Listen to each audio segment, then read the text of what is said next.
Yo, you know what it is, your boy DJ Filthy Rich. Yeah, it's your boy DJ Big X. And this is the We Outside show. And today we have the man behind One Music Fest. Yes. And a lot of other things. He's been in the game a long time, but we're going to start off with that. And we're going to talk about his favorite person in the world, Donald Trump. Welcome, MoeTown, lead the building. FTD, man. You know what I'm saying? That's crazy. You know, I had to get you early. You making the Geminis look bad, man. Man. So I do want to get to One Music Fest, but I want to jump out the gate and start right with the Trump shit, man, because there's a lot going on, especially today. Like, let's talk about what's going on today, man. Man, the crazy thing is, you know what? I don't know if I dislike Donald Trump as much as I dislike everybody else that like support or turn a blind eye to the bullshit. Because I don't think, like, to be honest with you, I don't think Donald Trump is that smart. You know what I'm saying? Thank you.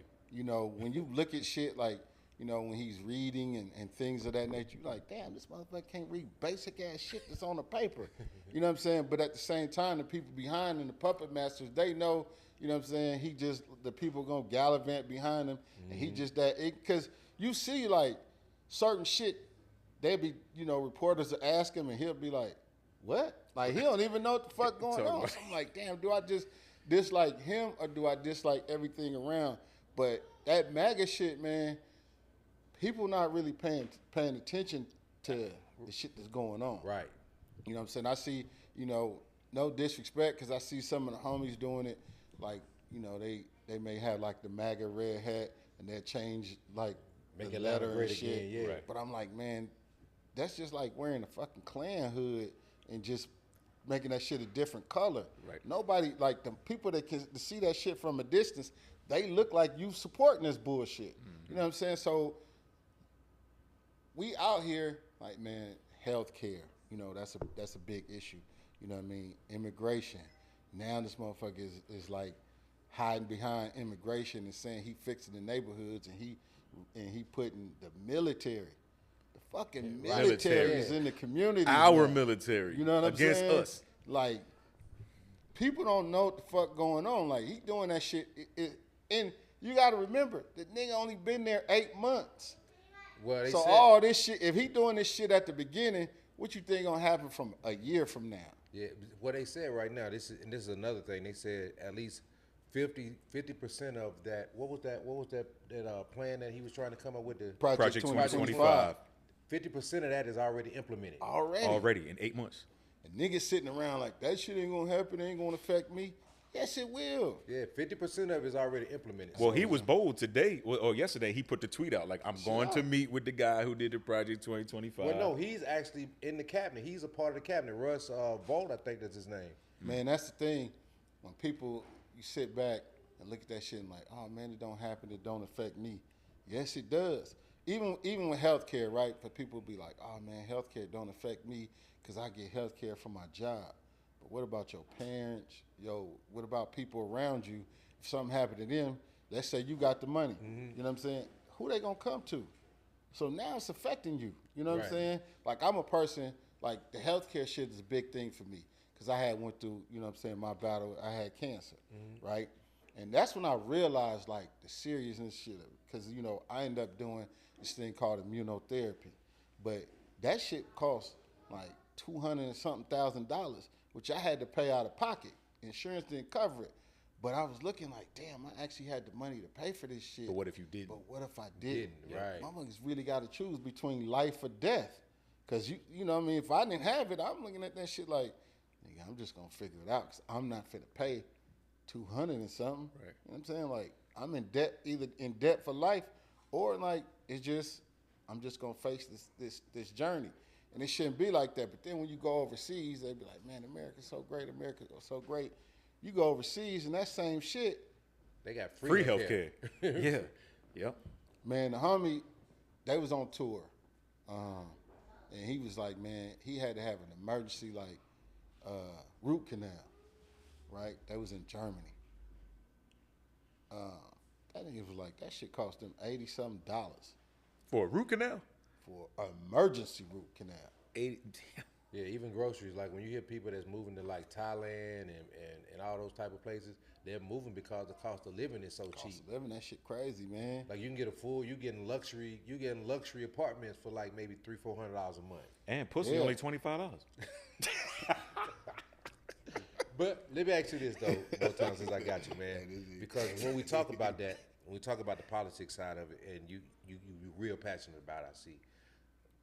And when you talk about Trump and you talk about the higher ups, and we never talk about, okay, how do we get to the point to where we can really be effective as far as voting when it comes to the election time? Like a lot of people always say it starts on the local level first. Mm-hmm. Is it really important that we start at the local level as far as when it comes to electing these presidents and putting people in the Senate, putting people in the House? Yes. It does start at the local level, but it starts with local economics, right? Mm-hmm. We got to build businesses. We got to get together, like, right, as far as when it comes economically, right? When you look at, if you got the money, you got the power. Right. That's what it's all propelled off. The Honorable Minister Farrakhan said, politics without economics is just a platform without substance, right? So if I'm coming to you, right, and somebody says, because let's take Donald Trump. Do I believe Donald Trump is a racist in the big scheme of like the face of racism? There's racism there. Right. But I believe that if there's a black person or a person of color that came at him with the check, and then you had this white person over here with no check, he fucking with the people with the check. Correct. So you know what I'm saying? He's a businessman. These are capitalists. It's all about money. Right. You know what I mean? Like what Goody Mob say in third grade, you was taught, you was bought, you was sold. Mm-hmm. If I can always buy you, like if you look at the spending power of Black American, right? You have like what, 23 trillion, like or something like that, as far as the spending power, right? But we spending that shit with everybody else. Yes. You know what I mean? You not so. If I come to you and I say, all right, we got this business and we got this business spending power and we got X, Y, Z. You a politician, right? You know, like, okay, they got this power. So it's really all about money. So economically, we got to start figuring out some things. You know what I'm saying? It's like we got to figure out how to come together. I give you an example. Let's take, coalition DJs, right? And y'all get together. And I was there doing it in Incision before it was coalition. Right. And the platform, I was like, look, man, y'all was looking at DJs getting better pay. At one point in time, y'all was pushing like for them to have like union fees so they can pay in the healthcare and have healthcare. Because we've had, think about it, man, some of our closest homies, DJs that passed away or like, you know what I'm saying? We have like people like Special T, you know what I'm saying? Nando, rest in peace. There's a lot of us like, you know what I'm saying? Yeah, King Slade, like, when Fahrenheit went through his thing with the stroke and, you know what I mean? We had to, like, damn, man, that really like passed away with nothing or like it could have been saved with insurance and this, that, and the other. So with what y'all doing, like getting the DJs together, it's crazy because instead of other, DJs is saying, all right, let's get together, let's get with the coalition DJs. They're like, all right, let me go start this DJ group. Let me go do this. Let me go do this. So now we in competition and shit, right? You know what I'm saying? Instead of like, okay, y'all on the West Coast, they give me the West Coast, like coalition DJs, it's in the South, and then we all come together because together, you know what I mean, we know. And now, and for the people, it's just like the Teamsters. For the DJs who don't roll with us, like, all right, cool, because you're going to always have the cats that come in and like, look, man, we trying to get $1,000 a night to spend. Right. And y'all niggas lowballing $200. You fucking the whole shit. But now we looking at you like, okay, you took that little 200, but nobody else, we telling all the clubs, everybody else like, hey, if you book this nigga right here for 200, we not fucking with you no more. Yes. And this is a $200 nigga, so you not gonna get these $1,000. You want the people coming out for the $1,000 nigga. So you know what I'm saying? Like if we come together like that, instead of it being like, oh man, let's do this, let's do that. You know what I mean? We see it in rap industry, we see it in everything. Like instead of us coming together and building together, everybody want to be like, that's why you got 108,000,000 fucking rappers and shit. Cause niggas see, oh man, Jeezy came up from the streets and he did X, Y, Z. Yes. Niggas is like, I can do it. that too. Like, damn, nigga, you wasn't even a rapper. You weren't even thinking I'm about saying, it. You work at the bank. So if you work at the bank, you do your thing, you know finances and shit. Right. He the rapper, he this. So instead of us getting together and building a hell of a team, everybody want to do what you do. So yeah, now man. it's a competition. Now you got a bunch of competitors and no economic like power and shit. That shit crazy, Right. man. What do you think it is about us as black people that we don't get that? Like the Asians get it, the Indians get it, Everybody get it, but Mexicans get it. I think it goes, man. You know what? It goes back to like slavery, man, and the divisiveness. It's just like the field and house nigga. Yep, the light skin, dark skin. You know what I mean? Y'all better than them. You know what I'm saying? Even with us, like for instance, with us building like One Music Fest, right? Originally, like One Music Fest, we was like, we're gonna bring it's unity through music. We're gonna bring everybody together, right? And then we realized we was in the South, and you know, white folks tend to not, you know. And you do know that. They was like, all right, a whole bunch of niggas getting together is something. But then we realized, like, wait, black people feel that same way about black people. They like, oh, these folks over here, we ain't coming over there. So then we were like, all right, we finna do something like, let's get all of us together, right? Right. You know what I mean? Because everybody had this stigma of like, these black people that go over here, that's from here, or the black bourgeoisies, they don't want to be over here with this. So we gotta like, I think it goes back to the beginning, you know what I mean? Like again, the beginning of our history here. You know what I mean? Like, damn, man, separatism and segregation. You know what I'm saying? So then, you know, some people do it, built it up through religion, and then like, okay, well, we Southern Baptist Christian, and we Pentecostal, and we Muslim, so now it's separated. Right. But then before you had the field and the house, the dark and the light. Like, we got to get past that, man, and realize, like, we black. You know what I'm saying? Like, That's you know, at the end of the day, like, ain't no such thing as, like, you know, African American, you from here, you like, I mean, we black. So let me ask you this, MoeTown, because I hear you talk, and you everything you say, I pretty much agree with, but I had to ask you this. And you said about, like, I'm going to ask you this. What's our fight right now? Because I always hear people online go, well, we're going to stay out of this because that ain't our fight. We're going to stay out of this because that ain't our fight. What is our fight? You can't say, what we can say is it's not our fight.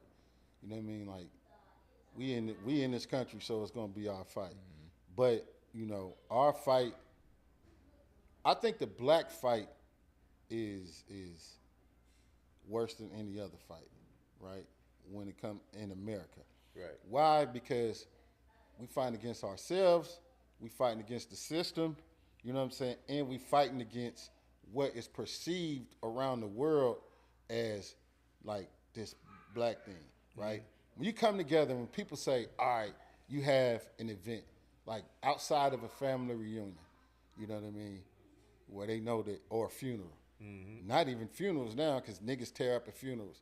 But when you get a whole bunch of black people together and they have a good time, and other people come in and they see us having a good time, they walk away like, damn, wasn't no violence, nobody was cutting up. The Like, what fact the that fuck that's do what they you expect. us, like, you know what I'm saying? So we fighting against that stigma, right? Yeah. Even, you know what I'm saying? So it's like, so our fight is different than anybody else, right? So we have to fight to come together as black people. I personally, I would hope that it happened during our lifetime, but at least I would hope, you know, that, you know, my nephews and nieces during their lifetime, they see it, you know what I mean? Our kids, kids. So you had that fight, and then you have fight against, like, you know what I mean, the system. So I think that, you know, a major thing is economically, politically, and then spiritually, like, you know what I mean? Spiritually, like, and we talk about spirituality, like, you know, I don't want to be like, oh, you got to be this religion, that religion. But we got to have some sort of spiritual base, because without any sort of spiritual base, we won't have nothing. Right. Like, when you looked at, like, the original, like, the Million Man March, when how we all felt coming together, most of the people out there wasn't Muslim, right?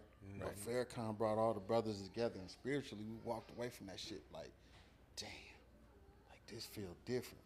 You know what I'm saying? We feeling together, right? So you have to have some sort of like spirituality, because then that's a connection. You know what I'm saying? If we don't have it, like no sort of connection. Like for us, man, think about it. We got a spiritual connection. We cool. So it's like, even if we have, me and you may have a beef, right? Like, you know, I'm like, I'm not fucking with him no more. But if something happened to you, you know what I'm saying? I'm going to show up to the hospital. I'm like, man, we had a beef, but I don't want him to die. I don't want him to be, you know what I'm saying? Right. We don't like, but if you go outside of us, like, these niggas is like, we don't care. That's why it's so easy for us to kill each other. Yeah, bro. It's easy it's like, you can see, you know what I'm saying? You see George Floyd, Mike Brown, Zimmerman, all this shit. They kill them motherfuckers. Nobody has this thing with like, and you talking about stone cold killers out here that don't be like, I'm finna go do something to this dude. Yep. But if it was, if it's a black dude that said, you pussy ass nigga, they like, I'm finna kill this nigga. On site.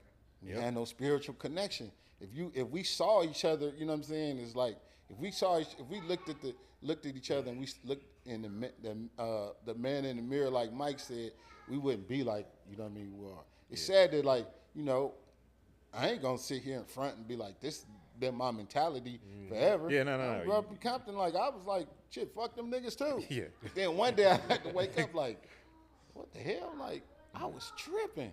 Yeah. But I ain't know no different. But that I come just with knew it was, age you know and what I'm growth. saying? Yeah. But now we got to be like age and we got to teach the young cats, like, but we can't teach the young cats where like we preaching. We got to like get them niggas when it's cool, when they like, oh shit, man, they go X, that's the homie. You know what I'm saying? We just had dinner. And then that's when we talk to them. But not when they fuck up, because 9 times out of 10, we get on their ass when it's bad. And you know, when your parents, man, you ain't clean up and your parents got on your ass and next to go to your room. And you probably cussed your mama out in that room. In your head. You wasn't even trying to hear that shit that she talking about at that point in time. But if she came in when the house was clean and she came in like, hey, you know, we should keep the house like this. It don't feel good when the house clean, then you listening. But if she coming to you where like she on your ass, I ain't listening to that. So let me ask you what I asked him last week then. As a young nigga, right? Do you think a young nigga will listen to an OG if the young nigga has more money than him? Does he respect what the OG was saying? Yeah. Think about this, right? Think about our OGs, right? You probably, you know, like, y'all probably got more money than your OGs at the current time right now, right? You know what I mean? Does that make them, but they still, you know, sit down and listen to you. You know what I mean? Because at the same time, like, you may have more money today, but, you know, I mean, just think, man, like, it's just like women, right? You growing up, like, we looked at like, damn, this nigga got all the money, he got all the women. But then it was like niggas who didn't have no paper. That nigga still had all the women because he had all the respect. You know what I mean? So I think it's a respect level. You can't really buy respect because you know a lot of lame ass niggas with money. Yes. You're not even listening to none of that shit they talking about. But what do young niggas respect? Do you think they like, we know how to respect people when we was growing up, like, yo, he's the man, he's a man of respect. He does this, he does that, he carries himself this way, you respect him. I feel like a lot of these young niggas don't respect none of that. They just respect money.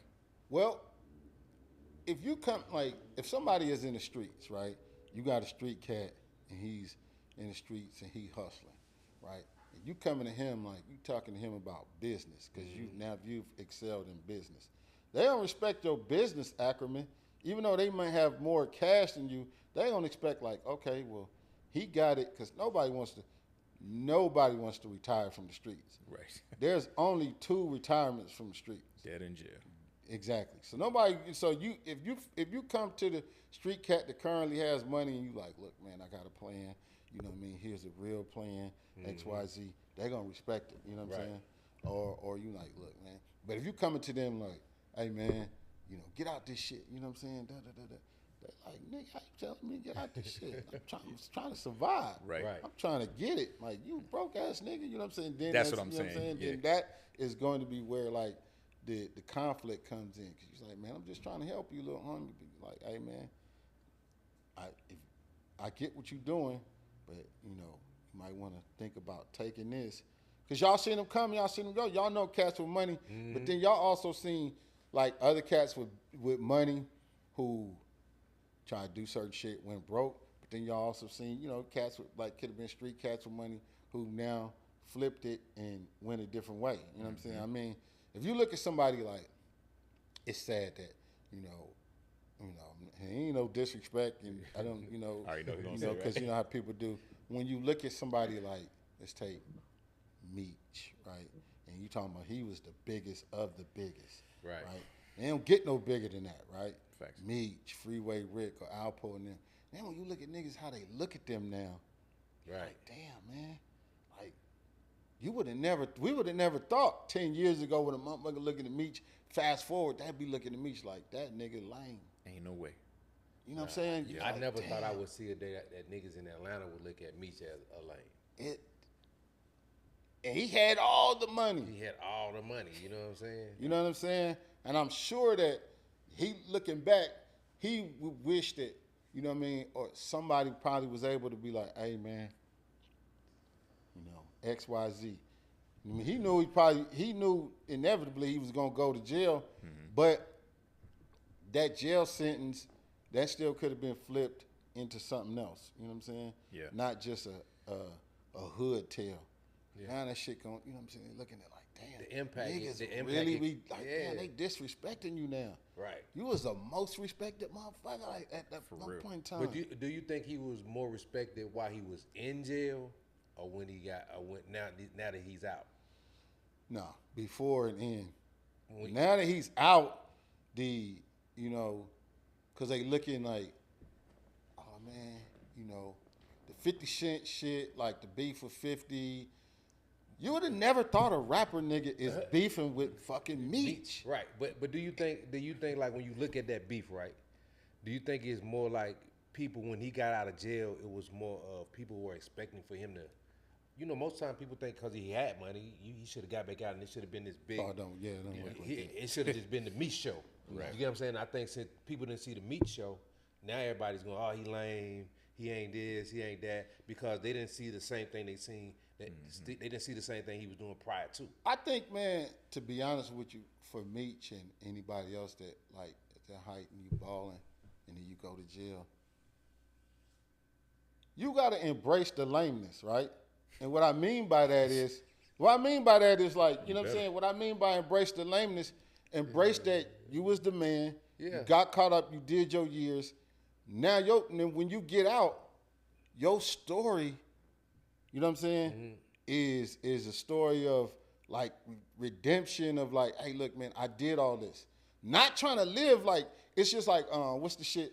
I'm gonna get you sucker, right? That's my shit. Fly Guy went to jail and he came out, motherfuckers was laughing like, damn, you wearing them clothes that you wore when you went in? No, we ain't wearing, this ain't what we doing no more. Right.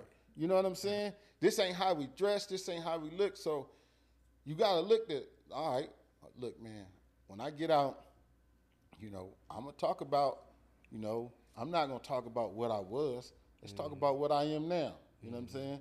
I made it out. Motherfuckers didn't think I was ever gonna see the daylight. Yes. But how can people live and learn from my story?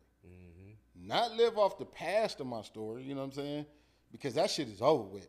You'll never be that person again. Ever. Police ain't gonna allow it, you know what I'm saying? The streets ain't gonna, they looking like, nigga, it was a long time ago, you know what I'm saying? Like, none of that shit is the same. You know what I mean? Life, and then came out. So when I say embrace the lameness, I don't mean like you a sucker, but embrace the change. You know what I'm saying? Embrace that you came out, you know what I'm saying? And now your story is something to, you know, like, you know, I think, you know, they sentencing like Diddy today. Yeah, right? today, yeah. When Diddy gets out, Diddy's thing has to be like, all right, man, you've seen me. There was no, you know, in the hip hop game, he was the biggest thing ever in music, right? You know, lived it, Now his thing is, you know, I'm gonna embrace, you know what I'm saying, how y'all see me. I can't come out and be like, I'm Sean, like I'm, you know, he can't come out and be like, back out like you know that. what I'm saying? Now you gotta be like, man, I'm a person who, you know, get back to God. That's what you're gonna do. I made mistakes, you know what I'm saying? And how we gonna figure out where can we all go from here? Right. Everybody loves a story of redemption. Yeah. You know what I'm saying? Everybody loves a story of but if you trying to redeem yourself and go back to that, Right. don't fail. You ain't learned your lesson. Nobody. So let me go jump back. We're gonna go back to a little bit when you was talking about like the perception of how people look at us, and I want to go into how with people knowing with corporate America knowing the perception of how they look at us. How do you go into those rooms knowing that those perceptions are there, and you break those perceptions down to those companies and make them see your vision? You know, for me, and I talk about like with our team, with the festival, with our team, and how we deal with certain things. We know strengths and weaknesses, right? So there's a time where, like, you know, I may meet a potential sponsor or partner, and you know, we out, and I meet them how I meet them, right? Then it's time to go to like the next and talk to the finance people and different. I know it ain't my strength, right? So okay, I make the relationship, and I pass it on to Steve or Troy or Ora or Jay. You know what I'm saying? Right. And everybody plays their part because we all like different. We all cut from a different cloth. So you know, this is how you know you gotta have a team because we can't do everything. So when I ask you that and you say we take that person that I met, that's a contact. Right. Now I pass that contact off to him. I pass that contact off to this person. I think in our culture a lot of times, and it's good to hear you say that because that's great that you got a team that you can pass something off to. I think a lot of time in our culture, we fear passing that contact off because a lot of times everybody don't play team ball. So when you pass that contact off, you take a 50-50 chance, especially if they're not on your team. But that's the thing, though, right? You have to, number one, like relationships. As long as you got good relationships, you'll never lack opportunities, right? So it's just like DJing, right? For instance, or rapping. You're a rapper, you're gonna have to have some sort of understudies. You know what I'm saying? Like the people that you bring on, because you ain't gonna do this. Your fans getting older. You gonna have to find a way to pass this shit to somebody. You know what I mean? Far too often, I think, you know, people naturally try to pass that shit to their kids, and you know what I'm saying? The streets or the fans or whatever, they don't look at that shit the same because they like, you just had this motherfucker. You ain't really just bring somebody up. You know what I'm saying? And bring them up into this. You know what I mean? So you have to have, you know, because you're gonna you learn even from like DJing. If you don't have no understudy, no cats that, one day we all as DJs, and I'm a DJ at heart. One day I woke up was like, I love this shit, but I don't got the love for it that I used to, right? And then because I love this shit so much, I ain't gonna disrespect the shit. Right. But then that's when I'm like, you know, all right, I might have this brand new equipment and shit. I ain't doing shit with it. But it's a younger nigga who like, this nigga want to practice and do all this. I'm like, hey, little homie, come get this shit. You know what I'm saying? And I'll show you how to do certain things, how to use it. Now, you go and take the shit to the next level.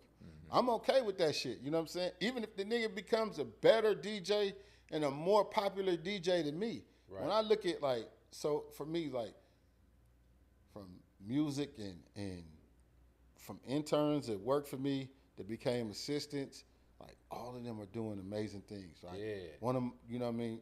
One of my assistants, she runs Ebony. She just left from running Dreamville, where she created opportunities for me with Cole and Ari and them. You know, the other one is big in finance. You know what I mean? So it's like when you look at people and you like bring them up, teach them the game, you know, let them work for their strength. Like you gonna create so many opportunities for yourself. You know what I'm saying? Yeah. Like in the long run. You know what I'm saying? Because that was one of the things I learned in this game too. Is like if you don't ever bring somebody along with you, when you get in a situation and you need somebody who's gonna help you, Yeah, you just a selfish motherfucker. You was looking out for yourself. You know what I'm saying? Eventually, that shit gonna get old. You know what I'm saying? Like you gonna get old, or your ideas ain't gonna be the same, or something, man. And people really like, man, it's just me. Like, damn, if you really brought other people on, like the power of a shit is like, you look at Pop, right? And people like, man, that nigga Tupac, that nigga's like one of his biggest songs, or the shit that still they gonna play right now. Hit 'em up. That nigga, A beef record. he's barely even on that song. Right. You know what I'm saying? He ain't like, I ain't finna trip. I'm gonna let the little homie speak of that. Now, of course, it's a battle record, so people looking at shit in a certain way, but nigga, you got a super big ass record, and all these other niggas is rapping on that shit. You trying to alley-oop these, you know what I'm saying? That shit don't normally happen. Right. Niggas is like, nah, don't worry about them. It's all me. You know what I mean?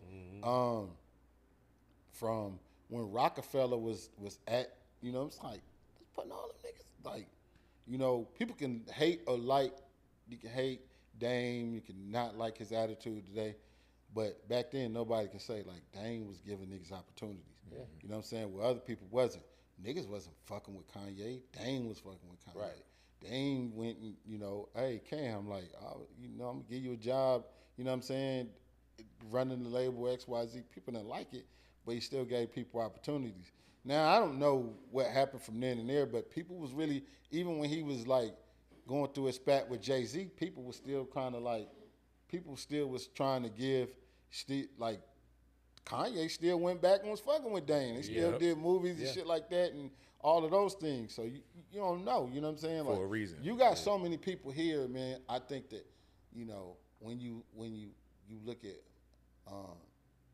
just immediate Gucci, why motherfuckers love Gucci so much, right? Gucci put a lot of people, a lot of motherfuckers on. Yeah. Like even when you look at the success of Coach and P, you know what I'm saying? Like them guys came from Gucci. Like you like damn, this nigga, like everybody was coming under Gucci. Mm-hmm. You're like, damn, man. So whether he said it out loud or not, too. Exactly. Yeah. And you look at a rapper who he ain't never fell off. Right. Yep. And he can't. Because all his understudies. Yes. Exactly. You know what I'm saying? And they always going to pay him respect because that's how it goes. If a nigga put you on, you always going to respect him. So let's jump right into the One Music Fest because, you know, now that I got you, I got to get my questions off. I got to get mine off. Man, I think with you and Jay and that whole team is what y'all doing is amazing. Thanks. One of the things that's amazing to me, man, is when I look at y'all lineup every year, amazing artists, top to bottom, from the top all the way down to the, I don't care if it's the indie stage, it's top tier. What amazes me for real is when I see all these corporate sponsors that support you guys. How big of a deal and how big is it and how hard is it for you guys to make that happen every year? You asking us in the hardest year. You know what I'm saying? We're in a recession. That's another reason I don't fuck with Trump. You know what I'm saying? If tariffs and all this shit is affecting the economy, it's affecting sponsorships and brand partnerships. Oh, yeah, break that down for real. You know what I mean? Yeah. Like, so, you know, we saw it like, I don't know if people saw it with us, but we saw it with Essence. Like, I don't think people knew what, like, the problem with Essence. Essence had to operate at like a 50% budget than what they normally operated, you know what I mean, on. Because of tariffs? So, yeah, because of tariffs and and businesses and the DEI and all that shit people taking away. And so when you look at something like Essence, let's say you get 13 million off sponsorship. Then they take half of that shit away. You're like, damn, now 6 million. Now you operating on 6 million. It's a big damn difference. So shit gonna be different. now instead of curtains and shit, we might have to go to a different kind of place and get this. We gonna have to cut this here. We gonna have to cut talent. There's things that you gotta cut. You know what I mean? So I don't think that people really realize, man, how important brand partnerships and sponsorships is. You know what I mean? So, and especially right now, and garnering and embracing those relationships and things of that nature. Like, man, if you don't have sponsorships or brand partnerships, and you trying to do a festival or something on a big scale, because you can't bank it on ticket sales. That shit's too unfucking predictable. Right. You know what I'm saying? Like, you have to sell a lot of tickets to even like break even. Maybe. You know what I'm saying? So it's like, so the break even point for you guys would be the sponsorships. It wouldn't be just the ticket. Well, ticket sales and that things are great. I'm pretty sure. Yeah. But the breaking point and the thing for you guys would be the sponsorship. Yeah, it makes it. It's very important. Sponsorships and brand partnerships are extremely important to, you know what I mean, the bottom line. Shout out to, you know, P&G, Toyota, Red Bull, Moe, all the, you know, Moe Hennessy, all the companies that continue to rock with us and during this crazy time. Right. Like, I got, you know what I mean, like P&G, I mean, I got to shout out P&G because they continue to support black businesses and things of that nature during these times. You know what I'm saying? Where everybody else is like, Procter & Gamble. Okay. So they got, you know, Bevel, Miel, and all. Everybody else is like, shit, you know, what y'all gonna do? You know what I mean? We gonna lay low because, you know, this dude said lay low and not do it. But they still, you know what I mean? You still got companies and brands who still, you know, play the part. But other people are like, man, I'm scared because we gonna lose money, or, you know, even with like TV and even with like, you know, YouTube or something, you know, they like, man, we're gonna take your license, we're gonna take this, that, and they threaten in different ways. So they're like, we ain't gonna do certain shit. You know what I'm saying? So it's like, that's just like, you know, with ABC and all that, you know, sponsorships and partnerships are extremely important. I mean, I know, you know, when y'all do y'all conference, like, you gotta have those partnerships. Well, one of the main things, like you said, a lot of cutbacks. We had to pull back this year because of a lot of cutbacks. So we're actually we're coming back this year with the conference. But another thing I wanted to ask you was, one of the big sponsors y'all had this year was Costco, and I think that caught everybody's eye. That was like, fire. with to sell tickets out of Costco, you gotta tell us how that happened. Man, that Costco partnership, man, that was in a partnership with, like, you know, Front Gate and our ticketing company, and it's crazy, man, because when I saw it, like, I knew it was happening, right? And then I didn't, but I kind of like, I'm like, all right, you know, and I'm going to Costco, but as I'm going, I get a text like, oh, y'all killed this shit with this, and I'm like, oh, this is crazy. Then I go in there, I'm like, yeah, it's crazy. This shit crazy. I'm like, oh shit, this Costco, shit look crazy. You know what I'm saying? Like, hey, dog, like, damn, this shit different. You know what I'm saying? Yeah. But this year, you know what I mean, we had to really, like, get creative. You know what I mean? In our approach. You know what I mean? Our ticketing approach, sales, artists, like, you know, and it'll help us. You know, that Costco thing, like the text thing, where I don't know if y'all got it, where, like, it's an AI text, you know, it's a text. You got Ludacris, like, actually calling people like, man, gonna look forward to seeing you at One Music Fest. Oh, that's hard. You know what I'm saying? Oh, that's super hard. So it's like, it's shit dope. You know what I'm saying? You got like Ludacris, and some people got a call from Future and different things like that. So we try to be innovative, like, in our approach and the things we do. You know what I'm saying? Like, every year, you know, from having like, we got a skating rink, you know what I'm saying? Or like, you know, or the year y'all gave out the jerseys with the little gift packs. Too. Oh yeah, I like it. That was that year. I like that. That was unique. Yeah. So we, you know, again, man, like, we try to do a lot of different things within, you know what I mean, within budget though. You know what I'm saying? Oh yeah. And then also, you know, with partnerships and the things that we can do. You know what I mean? Because you got to stay ahead. You know what I mean? Like, you got to stay ahead of the curve, because that shit you get old, you get stagnant. One of the things y'all did this year was I love, man, and this is what let me know y'all stay ahead of the curve. Y'all brought in the Southern Soul acts. Oh yeah. Yeah, y'all got my man DJ Smooth. Shout out to Smooth. Shout out Smooth. Well, listen, it will definitely be at the One Music Fest this year with DJ Smooth. Mm-hmm. What was y'all decision in really supporting Southern Soul this year outside of the popularity? I know sometimes even with popularity, you know, you may not always go with what's popular. What was the decision? You know what, man? Every year, I think every year with us, like, when we look at the talent and look at certain things, you know, you look at what, like, the people embrace, and then we also look at, like, you know, what we can do to, like, be next level. You know what I'm saying? Like, to introduce things and to introduce things and introduce people to certain things. You know what I mean? And so when you have like Southern Soul is rolling, Southern Soul and line dance is extremely big in the South, right? But then like 50% of our audience, you know, don't necessarily come from, you know, Georgia. Like they come from other places.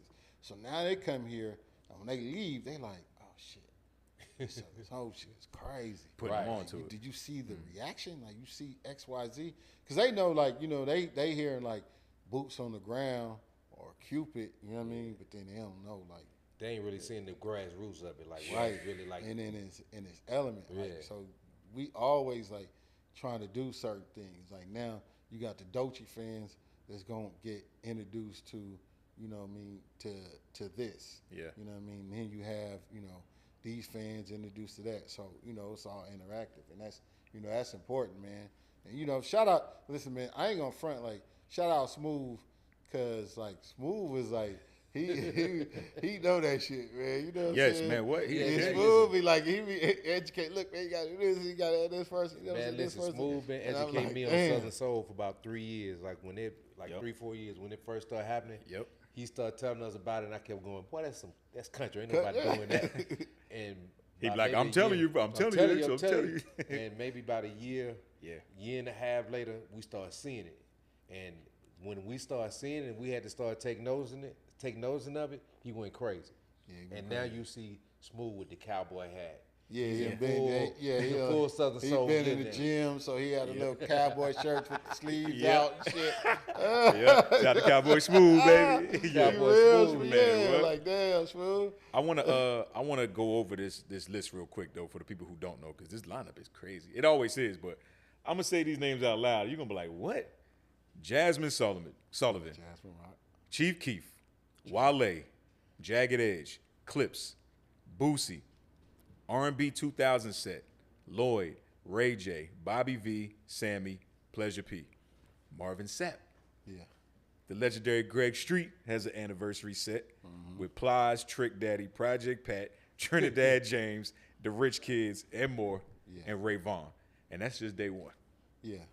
Oh, I forget, no. Future and Dungeon Family. Yeah, day two, Future, Dungeon Family and Friends, tribute to Rico Wade, Ludacris 25th anniversary. The Roots, crazy, with Mary J. Blige, Busta Rhymes, and Havoc from Mobb Deep, and more. Yeah. Top Dog special guest, Doechii. That's day two. Day three. No, 2. Oh, day 2. I'm sorry. Yeah, okay. We do 3. You got my girl, Kalani. I love Kalani. Oh, yeah. Kalani. Shout out Kalani. Kalani, super dope. Super dope. D Nice and Friends. Yeah. Ari Lennox, Case, Carl Thomas, Tweet, and more.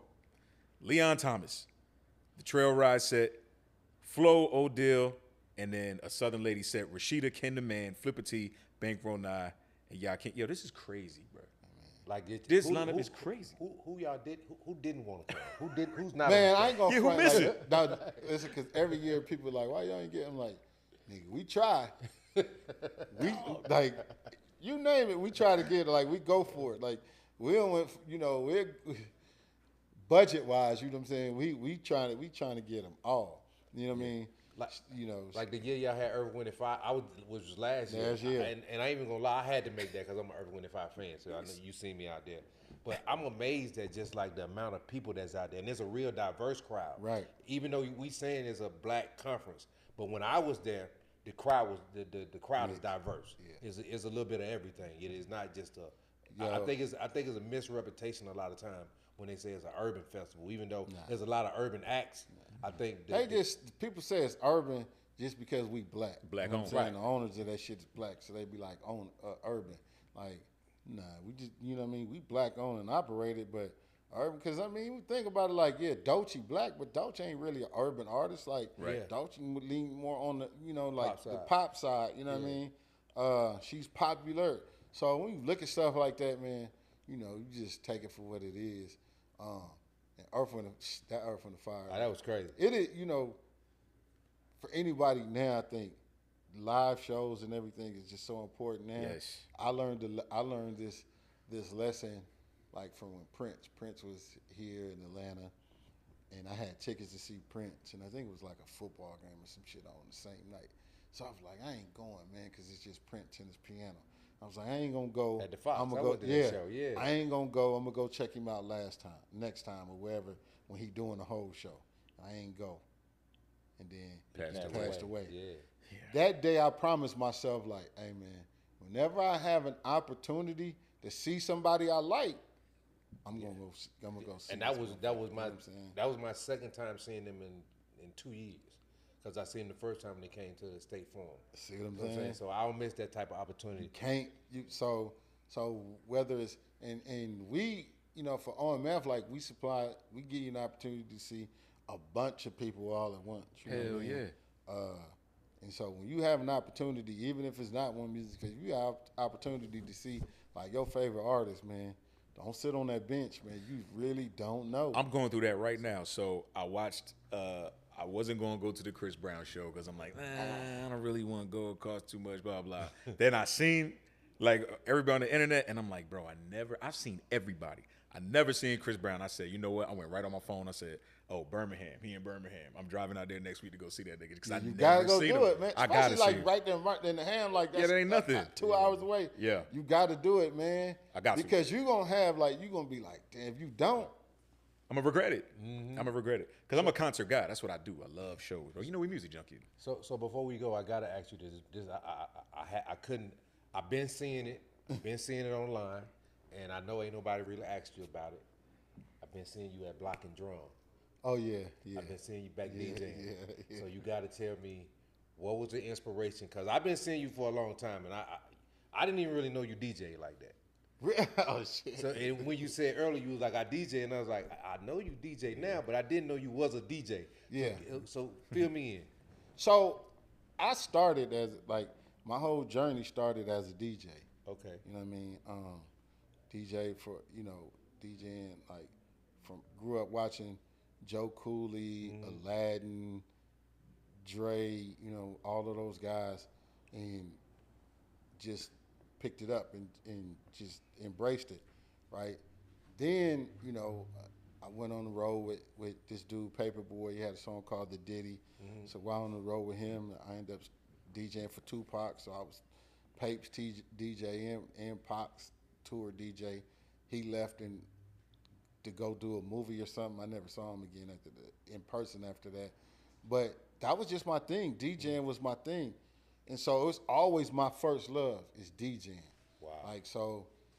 In the relationships I made, I owe it all to DJing. So then when it came, I started doing other things, and I was like, I still love DJing, but I don't love it to where I didn't have the time to put the practice and the time it takes to really put in it. Because people think I hate this shit because they call everybody a DJ. People think you got a controller, you got turntables, you're a DJ.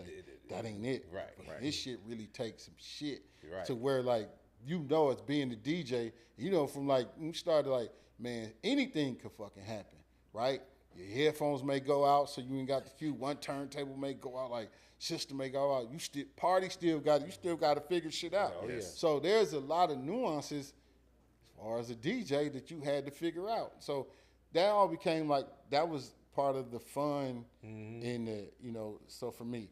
But then when I lost it, when I was like, man, I don't got time to really practice and learn the music and this, that, and the other. And then I'm also going to places, now motherfuckers is programmed to what they want to hear. I was like, I can't do this shit no more. Right. You know what I'm saying?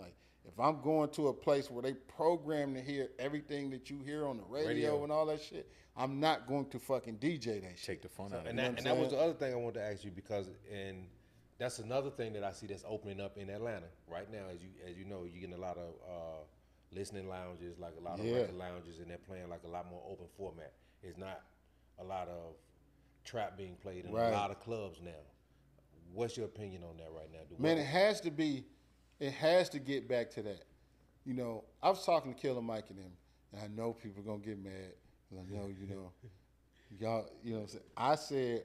I was like, man, the downfall to the clubs, and this is no slight to the strip club DJs. No, we know what it is. The strip clubs was the downfall to regular dance clubs. And I'm saying that because it became like the strip club became the popular thing. There was the place to hang out. Yep. So now motherfuckers going to the strip club, and then when they go to the regular club, they expecting the DJ to DJ this club like they do in these clubs. Thank you for saying It's that. a whole different style of DJing and play, right? Yeah. So now when you go to regular clubs now, and then the owners and shit was like, well, shit, let's make this shit look like, now all the clubs look like a fucking strip club without the strippers. Yep.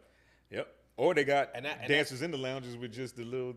Yeah, and that's what I was saying about. I've been saying that for the longest. I said when we popularized the strip club, when we made it cool for everybody to come to the strip club, the promoters that promoted the regular clubs took what they seen in the strip club to the regular club. Right. And when the regular club became the strip club, there was no separation. Now, when you dressed up with your old lady to go out, it was like going to the strip club at a fine club downtown. Yeah. Well, you used to would dress up, put your clothes on, and you and your lady could go out, and y'all would have a wonderful time listening to all type of music. Yeah. And it's fucked up. Now, I wanna say something, right? Because I think that because, like, I know so many strip club DJs, and they some cold ass motherfucking DJs, right? But I think that people like think that that shit is easy, right? So now people go and think they mimicking like strip club DJs. But I'm like, nigga, do you know how cold fucking Funky, Hershey, all these motherfuckers is like?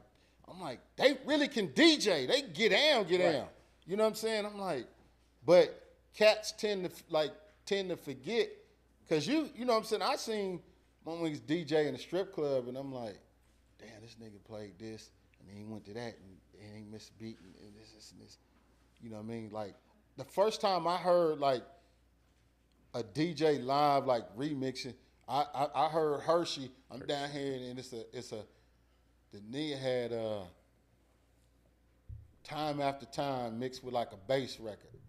I'm looking like, oh shit, this nigga actually doing this shit live and shit. He done mixed it like 63 BPM with the fucking 100 and something. And I'm like, and I'm like, these niggas is rocking to this shit. I'm looking at this shit like, damn, this motherfucker cold. Yeah. So so I think people tend to forget, like, hey man, these motherfuckers can really get down, right? But then, you know what I mean, again, when people see this, and they go into that, you know what I mean? So when I say, like, the strip club messed up the dance club, I don't mean it disrespectfully to the DJ. No. I mean as the promoters and shit. Like, the greatest times in Atlanta, the greatness was Atlanta, and when Atlanta was at its height as far as clubs, was when every club was fucking different, right? Yeah. If you wanted the New York kind of like party shit, you go to Flavors. Yeah. You know what I'm saying? If you wanted you know what I'm saying, the mainstream shit, you took your ass to 112. Yeah. Or the mainstream dressed up shit, you went to Atlanta Live. Go to Royal Peacock for the reggae shit. Like, you know what I'm saying? Yeah. So it was different shit. Yeah. And the strip clubs was like that too. Yeah. You know what I'm saying? They had you know what I'm saying? You wanted a gentleman club. You know, they had this, like your upscale. You know what I'm saying? You know what I'm saying? Nicky's had this. You want to go to this. You want to hear the more. You know, so this was like the height of shit to me. Now it's like everything is fucking interchangeable. Everything is the same. And now it's trying to like kind of go back to trying to reset itself. You know what I'm saying? And that's why I said when I seen you DJing, I reached out to Roster Root because I knew he was over there, and I went and reconnected with a lot of them guys because I'm seeing the resurgence of vinyl in the city. I'm seeing the resurgence of different, you know, genres of music that people are playing around the city outside of just trap. I know at one point I used to say this all the time. God damn, man, is every club in Atlanta gonna be playing trap? Yeah. Like, and it got to a point of where me being a DJ and being from that culture and being from the strip club to where I got sick of that shit. Yeah. To where like when I started getting back out, I started seeing a lot of my friends that's like, yo, man, look, man, we ain't playing none of that. This what we playing. This what we doing. When I seen Filthy and Cheese over at the Atlantic Station, you got guys at the cigar bars, and you got the, you know, just people, hookah lounges, and people just playing different music everywhere. I think Atlanta's. I think by the time people come, Atlanta be a totally different playing ground. And that's the thing. The strip club used to be the only place you can hear certain shit. Exactly. Right? You know what I'm saying? Yes. You couldn't hear that shit on the radio or nothing. You literally had to go. Strip club. there to listen to this shit, which made it so dope. But the problem was radio started to try to compete with the strip club at the same time. When we was breaking it in the club, they was trying to break it on the radio at the same time. And they didn't understand. This is the one thing I think a lot of people didn't understand, the whole system of how things was working. Once we had it and we broke it in the club, it felt like an artist really did something when it got to radio. They earned it. They earned that. Yeah. But when it goes straight from the club to the radio, I didn't achieve anything. It just happened. You get what I'm saying? So it's like it went club, radio, deal. And when it started just being club and radio and no deal was coming, that's because at the same time there was no growth there. Exactly. And then it's fucked up because now analytics and people think that shit is the popular. Now it's like, it's crazy because, like, do you think, like, Atlanta will ever have, like, you think it'd be another fucking, like, Outkast and shit? Because Outkast wasn't like nothing else in Atlanta. You know what I'm saying? Like, Dungeon Family was a different, and they ended up. I said that last week. I said it's all in the sound. Somebody has to create a new sound. The producer got to produce the sound. Like, you didn't mention Outkast without mentioning Organized Noise. Yeah. The producer goes with the artist. So whoever's gonna come next, and whatever that sound is gonna be, is gonna come from a producer-artist combo. I think everybody needs to go back to making regional music too. Like, we really don't have it. I think Cali still does a good job of making regional music. It's not gonna change. I promise you. Yeah, but I think everybody else should. Like, that sound is great. Gets Godfather in over there. Yeah. Well, you know, but everybody doesn't do that. It's like it's a California sound that's changed a little bit, but you know, I do think we need to go back to, because this is shit, you know what I mean? Music is supposed to give you the feeling, you know what I'm saying? So when I come to Atlanta, you know, we live here, but when people come to Atlanta, you really supposed to, like, listen to shit. When I came here, the biggest shit that was out, and I was like, damn, nigga, I feel like I'm in Atlanta. Right. Motherfuckers was like, who was out? Who's the biggest shit? Outkast? I'm like, nope. It's this nigga named Kilo. Ali. Like, Kilo, I'm like, nigga, they play that nigga shit. Everybody going crazy. Especially and I was like, it sound like no other shit that I ever heard. So, you know, it should go back to that. That's why I say that. Because when you go somewhere like New York radio sound like Atlanta radio, it's all the same. Yeah. I think part of that, I don't know if it's the internet just made the world so small now because you didn't have much access. Like, I remember my first time coming out here, and I was trying to bring every CD I could back to where I was from. I was buying all the No Limit shit, the Pastor Troy, everything. Nigga, look what they playing out here. This is hard. What the fuck is this? Yeah, right. There's no discovery like that no more. So before we get out of here, because we got to get out of here, I got to ask you one last question. You can make it brief. I always see this online, man. Me being from Atlanta, we talk about out-of-towners coming here, blah, blah, blah. When you see that shit online, how do you take that, being that you know you put a lot into Atlanta? I don't really, like, to be honest with you, I don't feel any kind of way. Because I feel like, man, when I came here, man, Atlanta really embraced me. You know what I'm saying? Like, Atlanta embraced me, and I didn't come here to, like, disrespect, like, you know what I'm saying? And like, oh, yeah. Because some people come places and they pillage the village. It's like when you hear checking in, like, to me, you know what I'm saying, don't mean, like, it means check in with, like, people in the community. Like, you know what I'm saying? Hey, man, I'm going to come here, with the people that's and I want to find out. Like, I ain't come here to take over y'all shit. I came here, you know what I'm saying, to blend in and help, you know what I'm saying, enhance that shit, man. But I'm not the person that's want to come to the neighborhood and I'm going to make my grass a certain color and that all the rest of you niggas got to make your shit look like mine. You know what I'm saying? I came in to, like, do it. You know, of course, it's going to look a little different the way, you know what I'm saying, my bushes of roses look, but it still blends in with the neighborhood. I'm going to follow the rules of the HOA, you know what I'm saying? So it's like, you know, when you move and go to certain places, and I think, man, Atlanta, you know, the beauty of Atlanta is the Southern hospitality. Mm-hmm. How anybody, you can come here from different places, embrace it, be successful, but as long as you don't disrespect it. You know, I'm not an ever person that ever, like, you know, look at shit weak, but if you look, these niggas, you know what I'm saying, they ain't weak out this motherfucker. Just don't take it just because they embrace shit. Don't take that kind of weakness. Like, you niggas ain't no joke, you know what I'm saying? It get on your head, and you know what I'm saying? You may think, oh, man, them Atlanta niggas, you know what I'm saying, it's a certain way that they just spin them. Like, hey, dog. A lot of niggas found out the hard way, too. Like, a lot of niggas found out the hard way. Yeah.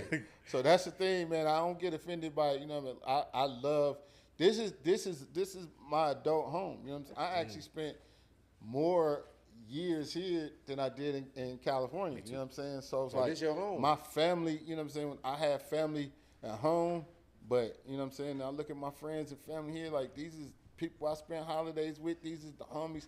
You know what I'm saying? So it's like I just embrace it, man. And I say anybody that come here, like, hey man, bring your flavor, but you know what I mean, embrace it, because it's just a lot to offer, man. You'll love it.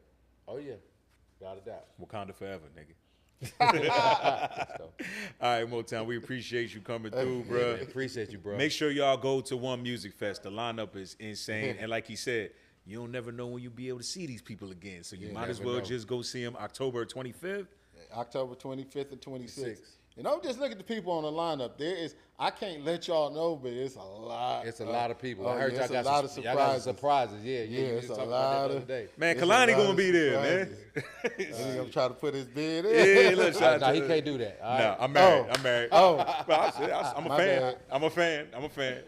All right, man. It's your boy MoeTown Lee's in the building. It's your boy DJ Filthy Rich. Yeah, it's your boy the Big X. This is the We Outside show. We'll see y'all next time. We outside. Peace. Oh, yeah.